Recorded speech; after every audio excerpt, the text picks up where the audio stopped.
حضرت امام مالک کہتے ہیں میں غریب کا بیٹا تھا. اکثر دین پڑھنے والے غریبوں کے بیٹے ہوتے ہیں.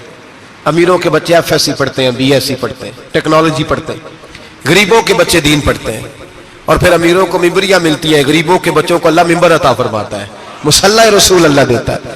حضرت سیدنا امام ابو مالک فرماتے ہیں میں غریب کا بیٹا تھا اور میری 6-7 بہنیں, میں اکیلا بھائی تھا. آپ فرماتے ہیں میرے ابا جی فوت ہو گئے. میری امی پکڑ کے مجھے ایک دھوبی کی دکان پہ لے گئی, کہنے لگی اسے کپڑے دھونے کا طریقہ بتا دے, سلیقہ سمجھا دے, یہ بھی ایک چھوٹی سی لانڈری کی دکان کھول لے گا, میری بیٹیوں کا پیٹ پالے گا. دھوبی کہنے لگا ٹھیک ہے, میں 2-3 درہم بھی دوں گا مہینے کے, اور جب کام سیکھ جائے گا تو تنخواہ بڑھ جائے گی. امام ابو مالک رحمت اللہ علیہ فرماتے ہیں میں بہنوں کے لیے روزی کمانے نکلا, میں بیوہ ماں کے سر پہ بوجھ اتارنے کے لیے نکلا, میں غربت کے عالم میں نکلا. رستے میں امام اعظم کا مدرسہ تھا. فرماتے میں وہاں چمکتے چہرے دیکھتا, لیکن اپنی غربت کو دیکھ کے میں آگے بڑھ جاتا, پریشان ہوتا کہ میں کیسے علم حاصل کروں گا. آپ فرماتے امام صاحب مجھے اکثر دیکھتے. ایک دن امام اعظم باہر نکلے, مجھے کھڑے ہوئے دیکھا تو قریب بلایا, سینے سے لگایا, ماتھا چوما. کیا نام ہے؟ میں نے کہا ابو مالک میرا نام ہے. کہا تمہیں پڑھنے کا شوق ہے؟ کہا بڑا شوق ہے. کہنے لگے چل آ جا پڑھا کر, آ جا مدرسے میں پڑھا کر. کہتے میں سارا دن وہاں پڑھتا, گھر سے کام کرنے آتا, سارا دن امام اعظم کے پاس پڑھتا رہتا. مہینہ آیا تو میری اماں کہنے لگی تنخواہ لاؤ. میں نے کہا امی جی تنخواہ تو وہ دے گا جو ڈیوٹی پہ جاتا ہو, میں تو پڑھنے جاتا ہوں. کہتے اماں گھر سے نکلی اور بڑے غصے کے ساتھ نکلی, کہنے لگی مولوی نے میرا بچہ خراب کر دیا, میرا بچہ خراب کر دیا. میں کام پہ بھیجتی تھی, اس نے کس چکر میں ڈال دیا, مسلوں سے بھی کبھی پیٹ بھرا ہے, کام بھی تو کرنے چاہیے نا. کہتے امام اعظم کے سامنے کھڑی ہوئی. امام صاحب بڑے امیر کبیر آدمی, اربوں خربوں پتی تھی, اور پھر اتنے بڑے عالم فقیر, سارا بغداد, سارا کوفہ, سارا مصر سلوٹ کرتا ہے. بی بی آئی اور تیز جملے, عورتوں کا طریقہ ہوتا ہے. کہنے لگی مولوی تیری سفید داڑھی, تیرا اتنا نام, تجھے خیال ہی نہیں آیا میں بیوہ عورت ہوں, تو نے میرا بچہ خراب کر ڈالا, میری یتیم بچیاں روٹی کہاں سے کھائیں گی, مسلوں سے بھی کبھی پیٹ بھرا ہے. کہتی اتنے سخت جملے کہے, پر قربان جاؤ امام اعظم سنتے رہے اور مسکراتے رہے. کہنے لگے میری غلطی ہے, میری غلطی ہے, میری غلطی ہے, بی بی بھول گیا تھا, غلطی ہو گئی. بی بی کہتے تیری امام صاحب سنتے رہے. جب غصہ اتر گیا تو کہنے لگے اماں تیرا غصہ اتر گیا ہے؟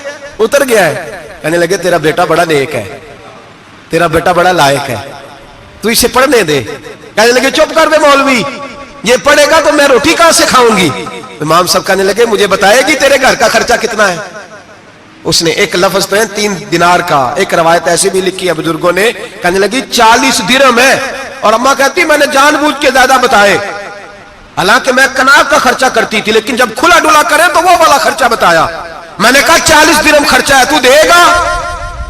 تو کہتے امام اعظم کہنے لگے اماں تجھے لینے نہیں آنا پڑے گا, پہلی سے پہلے تیرے گھر میں پہنچ جایا کریں گے, یکم سے پہلے آئیں گے. او بھائیو کہاں استاد ملتے ہیں, کہاں استاد ملتے ہیں, کہاں وہ لوگ ملتے ہیں جو دعائیں مانگتے, التجائے کرتے, پیار کرتے. گزر گیا وہ دور, اب تو سوٹ لینے کا دور ہے, مٹھائیاں لینے کا دور ہے, ہاتھ ڈلوانے کا دور آیا ہے. اب کون پوچھتا ہے, اب تو پوچھتے ہیں تو میرے لیے کیا لایا ہے. حضرت سیدنا امام اعظم ابو حنیفہ رحمت اللہ علیہ 1 دن نہیں, 2 دن نہیں, 4 دن نہیں, 5 مہینے نہیں, 20 سال تک, کہنا آسان, بولنا آسان, سننا آسان, 20 سال تک امام ابو مالک کے گھر میں خرچہ دیتے رہے, وہ پڑھتے رہے. اماں کہنے لگی تو میرے بیٹے کو لگا تو لیا ہے, تو پڑھ کے بنے گا کیا. حضرت امام اعظم فرمانے لگے بادشاہوں کے تخت پر بیٹھ کر بادشاہوں کے ساتھ کھانے کھایا کرے گا, ان کے ساتھ بیٹھ کے حلوہ کھائے گا, وقت آئے گا تو دیکھے گی. کہتے ہیں میرے امام انتقال کر گئے, وقت بیت گیا. ہارون رشید نے مجھے بلایا بغداد میں اور کہا میں آپ کو چیف جسٹس بنانے لگا ہوں. کہتے ہیں میں خوشی سے سجدے کرنے لگا, میں چیف جسٹس بنا. میں نے اپنی اماں کو خط لکھا کہ اماں بغداد آ جا, تیرے بیٹے کو اللہ نے بڑی شان عطا کر دی ہے. فرماتے ہیں ہارون رشید کی بیوی بڑی اولیاء کی, علماء کی بڑی فرما بردار تھی, محبت کرنے والی تھی. اس نے حلوہ بنا کے بھیجا, کھانا بنا کے بھیجا. ہارون رشید تخت پہ بیٹھ کے کھانے لگا تو کہنے لگا امام صاحب آپ بھی یہیں آ گئے میرے ساتھ. کہتے ایک کونے میں وہ بیٹھ گیا, ایک میں بیٹھ گیا, بیچ میں کھانا رکھ لیا. اتنی دیر میں میری اماں بھی پہنچ گئی. 2 لقمے کھائے تھے کہ اماں آ گئی. جب اماں نے مجھے تخت پہ بیٹھے دیکھا, ایک یتیم, ایک لاوارث, ایک بن باپ کا بچہ, وہ کل تک جو بہنوں کے لیے 4 دینار نہیں لا سکتا تھا, تخت پہ بیٹھ کے جب روٹی کھاتے دیکھا تو اماں تڑپ گئی, روئی, چیخیں ماری. میں نے کہا اماں کیا ہوا؟ کہنے لگی بیٹا مجھے تیرا استاد یاد آ گیا ہے، اس نے کئی سال پہلے کہا تھا اسے دین کا علم پڑھنے دے، اسے فقیہ بننے دے، یہ بہت آگے جائے گا۔ دیکھ آج اللہ نے تجھے کتنی شان عطا کی ہے۔ کہا بیٹا یہ کمال تیرا نہیں، یہ امام اعظم ابو حنیفہ کا کمال ہے، یہ ان کا کمال ہے جنہوں نے تمہیں یہاں تک پہنچایا۔ میرے بھائی اپنی پوری زندگی حضرت امام اعظم ابو حنیفہ نے، آج تو اساتذہ کرام، اساتذہ مجھ سے ایک ٹیچر کہنے لگے حضرت جی دل نہیں لگتا، بے سکونی سی ہے، کچھ بتلائیں۔ تو میں نے کہا کلاس میں کوئی یتیم بچہ ڈھونڈ لیں، کوئی لاوارث بچہ ڈھونڈیں، اس کی وردی اپنے ذمے لے لیں، کتابیں اپنے ذمے لے لیں، اس کا خرچہ اپنے ذمے لے لیں، روز جیب میں ٹافیاں ڈال کے جایا کرے کہ غریب کو دینی ہے۔ پر میں 2 مہینے یہ والا وظیفہ بھی پڑھ کے دیکھے، اللہ آپ کو سکون عطا کرے گا۔ یہ بھی کہنے لگے بڑی ٹھنڈک ہوئی ہے، بڑا سکون ملا ہے، بڑی تابعداری۔ میں نے کہا آپ لفظوں سے سکون چاہتے ہیں، وہ لوگ خدمت کر کے سکون لیتے۔ کوفے کا ایک امیر آدمی تھا، پھر غریب ہو گیا۔ غریب، غربت بڑی پریشانی ہے، بڑی پریشانی، بڑی آزمائش۔ غریب بیوقوف اس لیے ہوتا ہے کہ اس کی جیب میں پیسے نہیں ہوتے۔ غریب مجبور اس لیے ہوتا ہے کہ اس کے پاس ہوتا کچھ نہیں نا، تو ساری آزمائشیں کٹھی آ جاتی۔ غریب آدمی تھا، محنت مزدوری کرتا لیکن پوری نہ ہوتی۔ وہ کہتا ایک دن گلی میں ککڑی بیچنے والا آیا، تو میری ایک بیٹی تھی چھوٹی سی، باقی بچے بڑے تھے، چھوٹی ضد کرنے لگی، کہنے لگی ککڑی کھانی ہے، ککڑی۔ کہتے میں پریشان ہو گیا، دل ٹوٹ گیا، بیٹی نے سوال کیا ہے۔ فرماتے میں نے سوچا کس کے پاس جاؤں، کسی اور کے پاس مجھے سمجھ نہ آیا، میں سیدھا امام اعظم کے پاس چلا گیا۔ یہ شخص ہے جو مجھے دے گا بھی اور میرا پردہ بھی رکھے گا، مجھے دے گا بھی اور میرا، بولیے، میرا یہ پردہ بھی رکھے گا، یہ رسوا نہیں کرے گا، یہ فوٹو نہیں کھچائے گا، یہ فوٹو کھچا کے پہلے دن فیس بک پہ نہیں لگائے گا کہ میں غریبوں میں تھیلے بانٹ رہا ہوں، یہ اسی وقت اخبار والوں کو نہیں بلائے گا ایک تھیلا اور 6 اخباروں میں تصویریں، یہ اس طرح نہیں خیرات دے گا۔ حضرت امام اعظم کے پاس گیا تو فرماتے رش بہت زیادہ تھا، میں امام صاحب سے بات ہی نہ کر سکا، واپس آ گیا۔ امام صاحب نے بندہ بھیجا، فرمایا پتہ کر یہ بندہ کسی ضرورت کے لیے آیا تھا، رش کی وجہ سے بات نہیں کر پایا۔ کہتے واپس میرے پیچھے بندہ بھیجا، وہ میرے گھر تک آیا، گھر آ کے اس کو حالات کا پتہ چل گیا، واپس گیا۔ کہتے ہیں 3 تھیلیاں اشرفیوں کی بھر کے امام اعظم لائے اور خود آئے اور رات کے اندھیرے میں آئے اور مجھے تھیلیاں دے کے نا تو میرے آگے ہاتھ باندھ دیے۔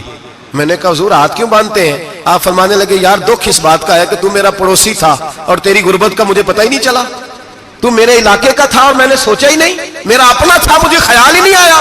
فرمایا معاف کر دے، میری شکایت نہ کرنا کہ یہ میری طرف توجہ نہیں کرتا۔ علم بھی تھا، عمل کا نور بھی تھا، تقوی کا حسن بھی تھا، غریب کی مدد کا جذبہ بھی تھا۔ آج لوگوں پر مال کا فتنہ سوار ہوتا ہے، سب پر نہیں لیکن زیادہ لوگوں پر۔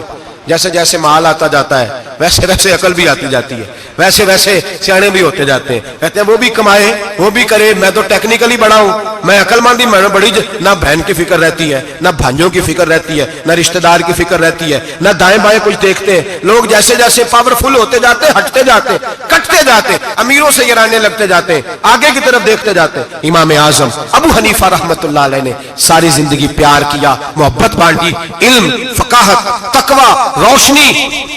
آج لوگوں کو علم ہوتا ہے پر علم کا نور نہیں ہوتا، ہمیں بہت ساری باتوں کا پتہ ہوتا ہے پر وہ باتیں ہمارے لفظوں میں ہوتی ہیں، ہم اس کے حسن سے آگاہ۔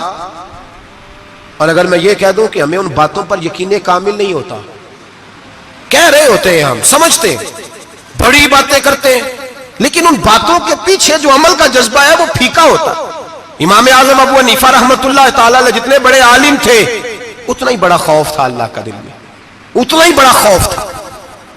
ایک آدمی کہتا ہے میں نے امام صاحب سے مسئلہ پوچھنا تھا، میں نے عشاء کی نماز امام صاحب کے پیچھے پڑھی، کتنی لوگ باتیں سنتے ہیں، اس کا اثر کتنا لیتے ہیں، لیکن امام صاحب رحمت اللہ علیہ کا طریقہ کیا تھا؟ کہتے میں نے امام صاحب کے ساتھ نماز پڑھی مسجد میں، تو قاری صاحب نے قرآن پڑھا، اذا زلزلت الارض زلزالها واخرجت الارض اثقالها، فرماتے ہیں آخری 2 آیتیں پڑھی، فمن یعمل مثقال ذرۃ خیرا یرہ ومن یعمل مثقال ذرۃ شرا یرہ۔ اللہ فرماتے ہیں میں قیامت کے دن تیرے ذرے ذرے کا حساب کروں گا، ذرہ برابر نیکی ہوئی تو تیرے سامنے آئی، ذرہ برابر گناہ ہوا تو تیرے کس کے برابر؟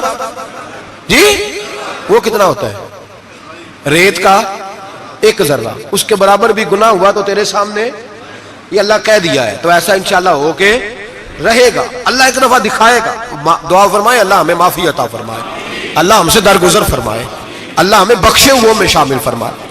یہ آیت امام صاحب نے سنی تو کہتے ہیں نمازی سارے چلے گئے تو امام صاحب بیٹھے اور یوں نہ اپنی داڑھی پکڑ لی, چراغ ٹمٹما رہا, کہتے ہیں داڑھی پکڑ لی اور امام صاحب بیٹھے. میں نے کہا کہ کسی محویت کے عالم میں ہے, سوچ میں, چلے میں تھوڑی دیر میں آتا ہوں. کہتے ہیں میں 2 گھنٹے کے بعد آیا تو امام صاحب ایسے بیٹھے ہیں داڑھی پکڑی ہوئی.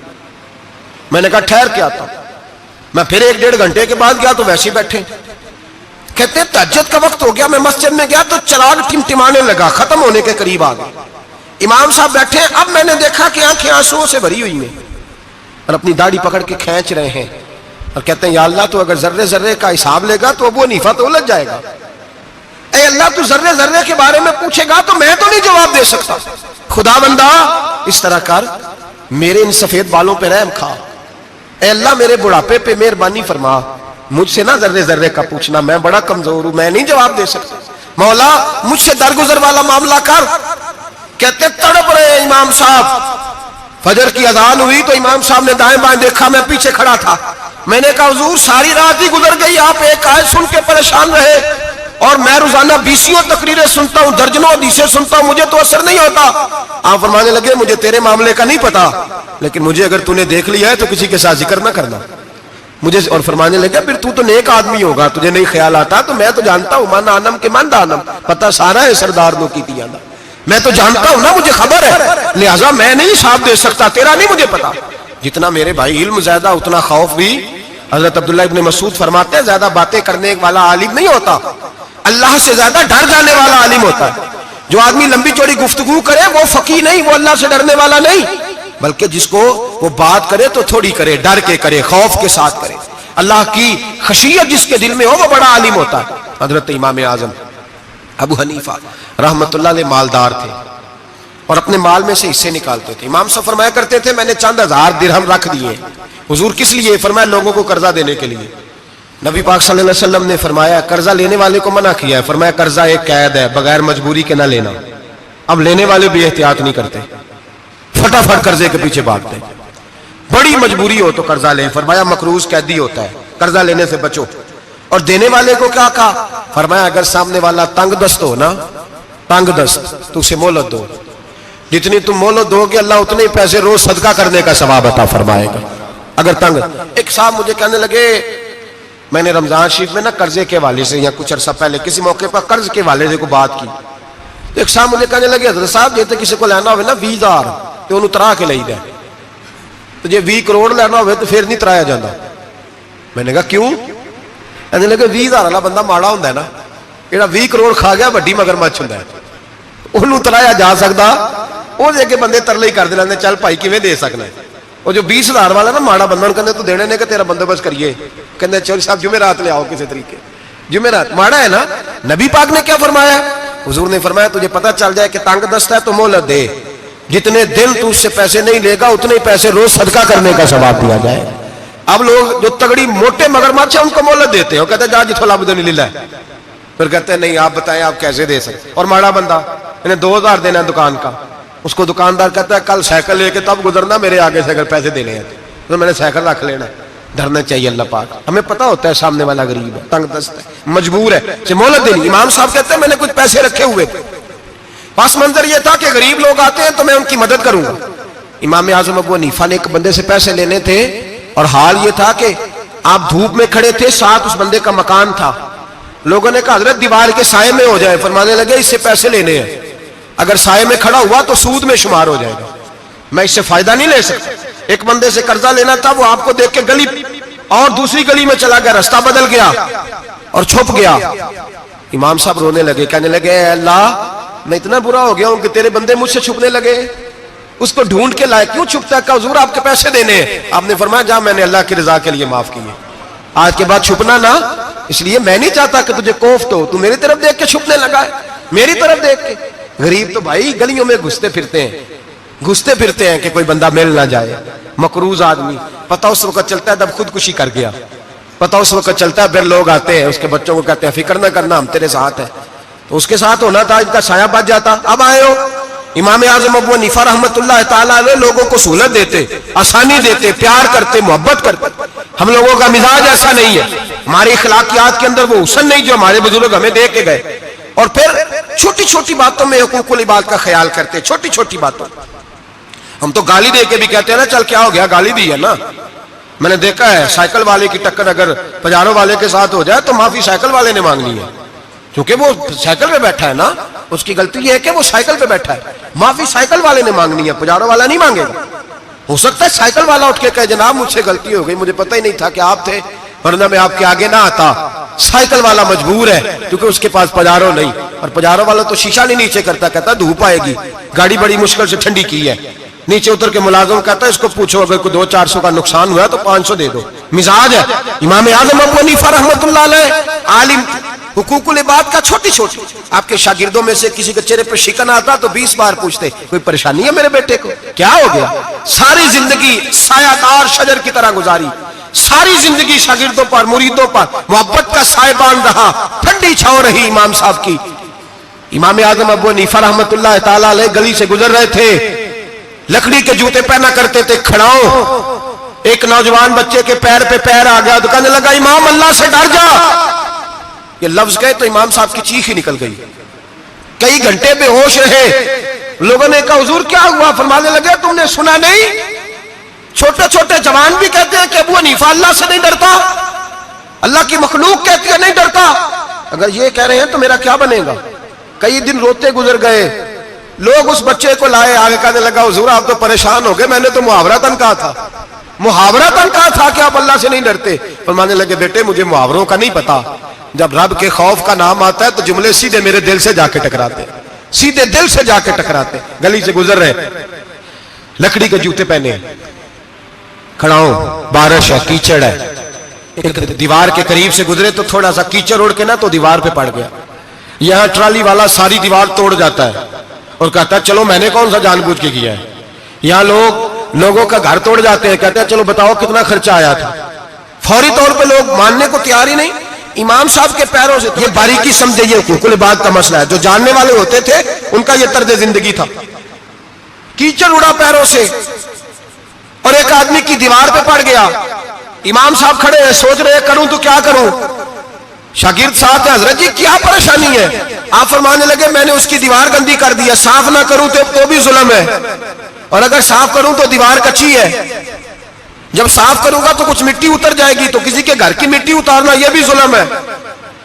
اب میں دو پریشانیوں میں الجھ گیا ہوں, کدھر جاؤں؟ کہا حضرت جی پھر. فرمایا اس کے دروازے پہ دستک دو. دروازے پہ دستک دی تو جو بندہ باہر آیا وہ مجوسی تھا, آگ کی پوجا کرنے والا تھا. امام صاحب کہنے لگے مجھے جانتے ہو؟ کہنے لگے حضور سارا کوفہ جانتا ہے, سارا بغداد جانتا ہے, ساری دنیا جانتی ہے آپ مسلمانوں کے امام ہیں, لوگ جانتے. آپ نے فرمایا یار مجھ سے غلطی ہو گئی ہے. وہ کیا؟ آپ فرمانے لگے میں اپنے انداز میں گزر رہا تھا, بوڑھا آدمی ہوں, خیال نہیں آیا, تھوڑا کیچڑ اڑ کے تیری دیوار پہ لگ گیا ہے. میرے بھائی یہ کوئی فرشتے تھوڑی تھے, یہی زمین پہ بسنے والے لوگ تھے, احتیاط والے لوگ تھے. ہم لوگوں نے پتہ نہیں اپنا مزاج اتنا سخت کیوں بنا لیا ہے. کتنے لوگوں کو لتاڑ کے, کتنی پگڑیاں اچھال کے, کتنے حقوق العباد ضائع کر کے بھی ہم اسی طرح کے مطمئن ہیں. کہاں سے تسلی لاتے ہیں ہم, کہاں سے اپنے آپ کو ٹھنڈک دیتے ہیں, کیسے اپنے آپ کو ہم سکون دے لیتے ہیں کسی کو تکلیف دے کے. کس طرح سکون کی نیند آتی ہے جب کوئی پریشان ہوتا, کیوں ہمارا دل پتھر ہو گیا. اعلیٰ حضرت فرمایا کرتے تھے جا کسی سے جا کے علاج کرا, تیرے سینے میں جو دل دھڑک رہا ہے وہ سخت ہو گیا, جا کسی سے جا کے اس کی دوائی کھا, مجھے خیال ہی نہیں آتا تڑپتے لوگوں کو دیکھ کر, جا کے علاج کرا, اگر ایسے ہی مر گیا تو حالات تیرے حق میں اچھے نہیں ہوں گے. حضرت امام صاحب تڑپ رہے ہیں اور اس شخص کے سامنے آہوزاری کر رہے ہیں جو مجوسی بھی ہے, غریب بھی ہے, کچے گھر میں رہتا ہے. فرمایا یار بتاؤ کیا کروں. امام صاحب باتیں کر رہے ہیں تو وہ آدمی حیرت میں کھو گیا, کبھی دیوار دیکھتا, کبھی اپنا آپ دیکھتا, کبھی امام صاحب کو دیکھتا, دائیں بائیں دیکھتا, پسینے آنے لگے, پتہ نہیں کیا سوچوں کا مد و جزر چلنے لگا, کہاں بات گئی, کہاں تک اس کی سوچ گئی, کہاں پلٹ کے آئی. کہنے لگا امام صاحب میں تو چوک میں رہتا ہوں, روزانہ پتہ نہیں کتنی گاڑیاں مٹی برسا جاتی ہیں, کبھی کوئی نہیں آیا, آپ کو کیا ہوا؟ آپ فرمانے لگے مجھے کسی کا نہیں پتا, مجھے تو میں نے جو قرآن حدیث پڑھا ہے مجھے تو ڈر آ رہا ہے, مجھے بتا تو معافی دیتا ہے کہ نہیں, تیری دیوار صاف ہوگی کہ نہیں. کہنے لگا حضور دیوار کو چھوڑے, پہلے کلمہ پڑھائے, میرا دل تو صاف کر دے. کہنے لگا اتنا میٹھا دین, اتنا پیارا دین, اتنا خوبصورت دین کہ غریب کی دیوار پر کیچڑ لگ جائے اور آپ کو اتنی تکلیف ہو, میں اس دین سے دور کیوں ہوں. یہاں روز یورپ کہتا ہے کہ مسلمان جھوٹی شادیاں کرتے, دنگا فساد کرتے, نیشنلٹی لینے کے لیے جھوٹ بولتے, جانے کس کس قسم کے لوگ پاپڑ بیلتے ہیں، کس کس طرح اپنا ایمان بیچتے ہیں، کیا انداز ہم اختیار کرتے ہیں۔ ہمارے کردار نے لوگوں کو مذہب اور دین کا باغی بنا دیا۔ ہمارے بزرگوں کا طریقہ یہ تھا کہ چھوٹی چھوٹی باتوں کا خیال کرتے، چھوٹی چھوٹی باتوں کا۔ بہت بڑے عالم تھے، یہ ساری نیکیاں تو ان کی سماجی تھی، فلاحی تھی، ان کی معاشرت کی نیکیاں تھی، دنیا داری کی، لیکن جو ان کا باقی کا معاملہ تھا، 4 لوگ ایسے ہیں جو ہمیشہ قرآن پاک ایک رات میں پڑھا کرتے تھے۔ ان میں پہلا نام حضرت عثمان غنی کا ہے، پورا قرآن پاک، دوسرا مولا علی شیر خدا کا ہے، تیسرا حضرت سعید بن جبیر کا ہے، چوتھے امام اعظم ابو حنیفہ ہیں جو ایک رات میں پورا قرآن پاک پڑھ دیا کرتے ہیں۔ جس جگہ امام اعظم کی قبر بنی ہوئی ہے نا، اعظمیہ ایک محلہ ہے بغداد کا، اس کا نام ہی اعظمیہ، امام صاحب کے نام، جہاں قبر بنی ہوئی ہے، وہاں بیٹھ کے امام اعظم ابو حنیفہ نے 60 مرتبہ قرآن پاک ختم کیا، خود پڑھا، خود فرمایا یہاں میں نے دفن ہونا ہے، اس جگہ 60 قرآن پاک پڑھے۔ رمضان کا مہینہ آتا تھا تو امام صاحب ایک قرآن پاک دن میں پڑھتے تھے، ایک رات کو پڑھا کرتے تھے، ایک قرآن پاک سنایا کرتے تھے۔ امام صاحب رحمۃ اللہ علیہ ساری رات نفل پڑھتے۔ لوگ کہتے ہیں کہ امام صاحب کی رات نماز کے لیے کھڑے ہوتے تو ایک رکعت میں 15 سپارے پڑھتے، تو لوگ کہتے تھے یہ ابو حنیفہ نہیں، یہ تو کسی نے پلر کھڑا کر دیا، یہ تو کوئی ستون ہے، رکوع ہی نہیں کرتا، پورے 15 سپارے۔ یہاں تو ابھی تراویح آئیں گی، لوگ پہلے سے کہنے لگ گئے بڑی گرمیوں کے روزے، بڑی گرمیوں کے روزے، اور آ تو لینے دے بھائی، پہنچ تو لینے دے رمضان شریف کو، اللہ بڑا مہربان ہے، ہر چیز کو بدلنے پہ قادر ہے۔ پہلے سے لوگ تیاری کر رہے ہیں، مسجدیں ڈھونڈیں گے جائے اسی اچھا ہو، قرآن جلدی پڑھا جائے، ڈھونڈ کے۔ امام صاحب رحمۃ اللہ تعالیٰ علیہ، اور میں اکثر کہا کرتا ہوں، میں کہتا ہوں تو تراویح میں کھڑا نہیں ہوتا، پاسپورٹ کے دفتر کھڑا ہو جاتا ہے 2 گھنٹے، شناختی کارڈ کے دفتر تو 3 گھنٹے کھڑا ہو لیتا ہے، یہ تیرا ظلم ہے اپنی ذات کے ساتھ کہ تجھے قرآن کے لیے کھڑا نہیں ہوا جاتا، دنیا داری کے لیے کھڑا، وہ پروجیکٹر کرانے جائے تو چاہے تجھے 4 گھنٹے لائن میں کھڑا ہونا پڑے، وہاں تو کھڑا ہو لیتا ہے۔ اللہ سے ڈر، اپنی تھوڑی سی دنیا داری کے لیے سارا کچھ کر لیتا ہے۔ حضرت امام صاحب رحمۃ اللہ تعالیٰ علیہ تقویٰ اور طہارت کے پہاڑ 55 حج کیے امام اعظم نے، کتنے؟ 55 حج فرمائے۔ آج ایک مشقت والا کام ہے، جدوجہد والا کام ہے، جوان بھی تھک جاتے ہیں، کہتے ہیں بڑا مشکل ہے جی، اور یہ جتنا مرضی آسان ہو گیا قیامت تک اس نے مشکل ہی رہنا ہے، اس لیے کہ یہ ایک مجاہدہ ہے۔ 55 حج کیے، آخری حج پہ گئے تو کعبے کے مجاور کو کہنے لگے ذرا کھول نہیں دیتے کعبے کا دروازہ، میرا اندر جانے کو دل کرتا ہے۔ اس نے دروازہ کھولا، اندر گئے تو کہنے لگے خدایا، 2 جملے کہے، کہنے لگے اے اللہ جتنا تو نے مال دیا تھا میں اتنا شکر نہیں ادا کر سکا، اور جتنا تو نے علم دیا تھا میں اتنا عمل نہیں کر سکا، اب بوڑھا ہو گیا ہوں، مہربانی کرنا مجھ سے درگزر والا معاملہ کر، اور اے اللہ اگر تو مجھے بتا دے کہ تو راضی یا ناراض ہے تو میں ذرا سکون سے مر جاؤں۔ کہتے ہیں کعبے کی دیواروں سے آواز آنے لگی ابو حنیفہ تیرا رب تجھ سے بڑا راضی ہے۔ داتا گنج بخش علی اجمیری جیسا بابا 1000 سال پہلے لکھ کے گئے کشف الماجوب میں، داتا صاحب نے لکھا ہے 1000 سال پہلے کشف الماجوب میں، داتا صاحب فرماتے ہیں میں حضرت بلال کی قبر پہ حاضری دینے گیا، یعنی 1000 سال پہلے کے مسلمان بھی قبروں پہ مزاروں پہ جایا کرتے تھے۔ داتا صاحب لکھتے ہیں، کہتے ہیں ملک شام میں حضرت بلال حبشی کی قبر پہ حاضری دینے گیا، میں قبر پہ حاضری دے کے تو ساتھ لیٹ گیا، میری آنکھ لگ گئی، مجھے خواب میں نبی پاک کا دیدار نصیب ہوا، گویا حاضری حضرت بلال کی، اور برکت یہ کہ وہاں مجھے مصطفیٰ کا دیدار نصیب ہو رہا ہے۔ فرماتے ہیں نبی پاک میری خواب میں آئے، حضور نے ایک بوڑھے بابے کے گلے میں ہاتھ ڈالا ہوا ہے اور اپنے ساتھ چلا رہے ہیں۔ میں نے عرض کی یا رسول اللہ یہ کون ہے؟ تو نبی پاک نے فرمایا یہ تیرا امام اعظم ابو حنیفہ ہے۔ فرماتے ہیں مجھے سمجھ آ گئی کہ امام اعظم بھٹک اس لیے نہیں سکتے کہ انہیں رسول پاک نے سارا عطا فرمایا ہے، وہ بہک اس لیے نہیں سکتے کہ نبی پاک نے انہیں سارا دیا۔ داتا گنج بخش علی اجمیری رحمت اللہ تعالی علیہ فرماتے ہیں کہ امام صاحب رحمت اللہ تعالی علیہ بہت بڑی شخصیت۔ امام اعظم کا پیغام کیا ہے؟ انہوں نے فقہ بنائی، دین پھیلایا، جتنی بھی میں نے باتیں سنائی سارا پیغام، ایک پیغام ہے امام صاحب۔ امام صاحب رحمت اللہ تعالی علیہ فرماتے ہیں کہ دین پر عمل کرنے والوں کو بھی کسی اچھی صحبت کی ضرورت ہوتی ہے، عمل کرنے والے کو۔ آپ فرماتے ہیں کئی دفعہ عمل کرنے والے کا عمل بھی ٹوٹ جاتا ہے، استقامت نہیں رہتی۔ فرماتے ہیں اچھی صحبتیں تلاش کرو، ان کے پاس بیٹھا کرو، ورنہ ہو سکتا ہے جو عمل تم کر رہے ہو اس میں کمی آ جائے۔ جتنا نیک لوگوں سے رابطہ زیادہ رہتا ہے انسان کا دین پر عمل زیادہ رہتا ہے، جتنا نیک لوگوں سے پیچھے ہٹتا ہے اتنا دین سے۔ آپ فرمایا کرتے تھے اگر 2 سال نہ ہوتے جو میں نے امام جعفر صادق کی صحبت میں گزارے ابو حنیفہ ہلاک ہو جاتا۔ اپنے آپ کو رب کریم کے بندوں کے ساتھ لگا کے رکھیں، جوڑ کے رکھیں، اگر ہمارا رب کریم کے بندوں سے رشتہ رہے گا تو قرآن و سنت سے رشتہ رہے گا. اللہ تعالی ہمیں ان بزرگوں کے نقوش سیرت پر عمل کی توفیق عطا کرے. آخر دعوانا ان الحمدللہ رب العالمین.